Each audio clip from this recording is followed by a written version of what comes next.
నేను mechanical engineering 1986 batch లోపల ఆదిలాబాద్లో ఫస్ట్ ఇయర్ చేసి వరంగల్లో కంప్లీట్ చేశాను. సూపర్వైజర్ డ్యూటీస్ ఏ విధంగా మనము సూపర్వైజింగ్ డ్యూటీ చేయాలి అనేది నేను ఎక్స్ప్లెయిన్ చేస్తాను.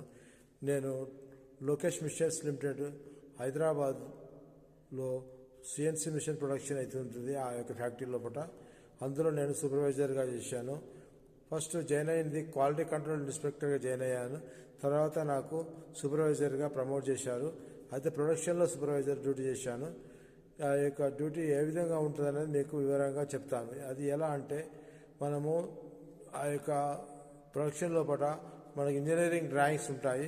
ఇంజనీరింగ్ డ్రాయింగ్లో ప్రకారంగా ఆ యొక్క ఐటీ చేసిన టెక్నీషియన్స్ ఆ ప్రొడ్యూస్ చేస్తూ ఉంటారు ఆ మిషన్స్ని.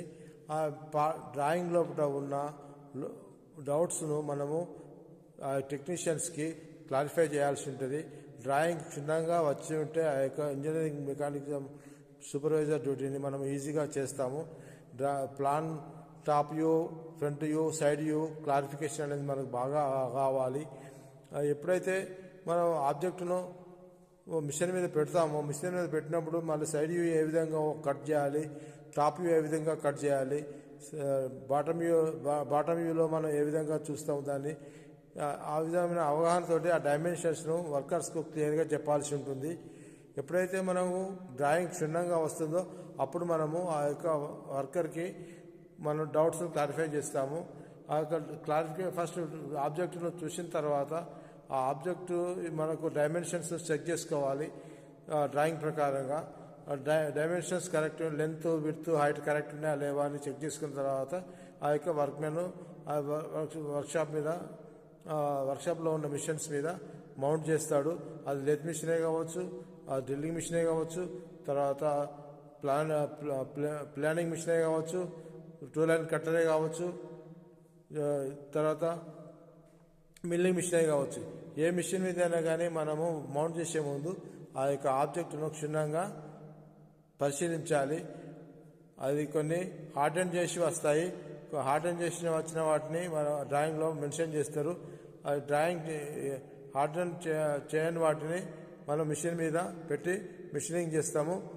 అయితే డ్రాయింగ్లో క్షుణ్ణంగా ఉన్నప్పుడు మాత్రమే మనము ఆ యొక్క సూపర్వైజర్ డ్యూటీ చేయగలుగుతాము.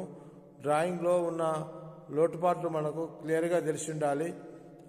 ఎంత హోలు ఏ డిస్టెన్స్లో వేయాలి అనేది, ఆ యొక్క ట్యాపింగ్ చేయడం అనేది, ఆ థ్రెడ్ యొక్క డైమెన్షన్ ఎంత వరకు ట్యాపింగ్ చేయాలి అనే డైమెన్షన్ మెజర్ చేయగలగాలి ఆ డ్రాయింగ్ లోపల.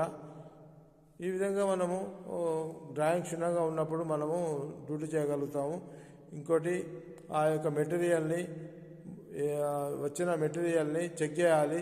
చెక్ చేసిన మెటీరియల్ అకార్డింగ్ టు డైమెన్షన్ ఉందా లేదా అని చెక్ చేసుకోవాలి. డ్రాయింగ్స్ని కరెక్ట్గా మనము మంచిగా, ఇది ప్రొఫైల్ ప్రొజెక్టర్. ఈ ప్రొఫైల్ ప్రొజెక్టర్ సాయంతో కూడా మనము మెజర్ చేయాల్సి ఉంటుంది. ఆ యొక్క డైమెన్షన్స్ని మెజర్ చేసిన తర్వాత ఆ ప్రొడక్షన్లో ఆ యొక్క వర్క్మెన్ మిషన్ మీద మౌంట్ చేసిన తర్వాత తన యొక్క డౌట్స్ను క్లారిఫై చేసే కెపాసిటీ అనేది సూపర్వైజర్కు ఉండాలి. వర్క్ స్మూత్ గోయింగ్లో ఉండాలి. ఎవరితోటి గొడవ పడకూడదు. మేనేజర్కు అనుకూలంగా ఏమైనా డౌట్ వస్తే మేనేజర్ నుండి సలహా తీసుకోవాలి, వర్క్స్ మేనేజర్ నుంచి. ఇన్ని టైంలో మనము వర్క్షాప్ లోపల ఉండాలి. వర్క్షాప్లో ప్రొడ్యూస్ అయిపోయిన ఆ యొక్క మెటీరియల్ని మళ్ళీ మనం చెక్ చేయాలి. According to dimension measuring cutting అయిందా కాలేదా అని చెక్ చేసుకోవాలి. ఎప్పుడైతే కటింగ్ అయిపోయిందో, ప్రొడక్షన్ అయిపోయిందో ఆ యొక్క వర్క్మెన్ దాన్ని తీసుకెళ్ళి క్వాలిటీ కంట్రోల్లో పెట్టాలి.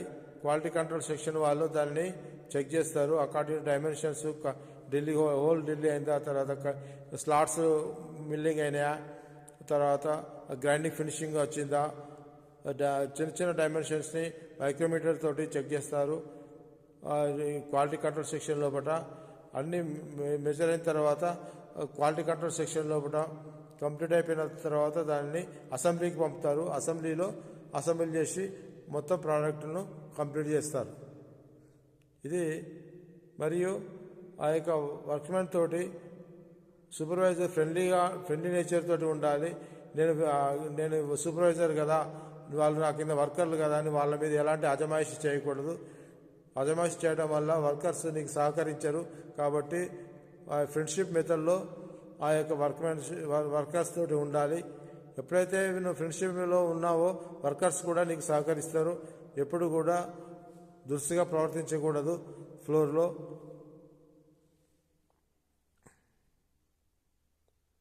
ఇది సూపర్వైజర్ యొక్క డ్యూటీస్ వర్క్షాప్లో. మంచి వర్కర్స్ దగ్గర మంచి పేరు సంపాదించుకోవాలి. ఫ్రెండ్లీ నేచర్తో ఉండడం వల్లనే మనము మంచి ఫ్రెండ్షిప్ని సంపాదించుకుంటాము. మనకు సాయం చేస్తారు. అప్పుడు మనం ఎప్పుడైతే వాళ్ళ ఫ్రెండ్షిప్ నేచర్లో ఉండకుండా ఉంటామో వాళ్ళు మనకు ఎదురు తిరుగుతారు. అప్పుడు మనకు ఆ యొక్క వర్కర్ సహకారం ఉండకపోవడం వల్ల మనం ఉద్యోగం చేయలేము. కాబట్టి మెయిన్గా వర్కర్స్ తోటి ఫ్రెండ్లీ నేచర్ తోటి ఉండాలి. ఎందుకంటే వర్కర్స్ చాలా మనకంటే ఎక్స్పీరియన్స్డ్ పర్సన్స్ ఉంటారు. వాళ్ళని గౌరవించాలి. వాళ్ళకు నాలెడ్జ్ ఉంటుంది, టెక్నికల్ నాలెడ్జ్ ఉంటుంది. వాళ్ళు మనకు సహకారం చేయాలంటే వాళ్ళు ఫ్రెండ్లీ నేచర్తో ఉండడం వల్ల వాళ్ళు సహాయం చేస్తారు. అది ముఖ్యంగా మనం వర్క్షాప్లో చేయవలసిన ముఖ్యమైన పని.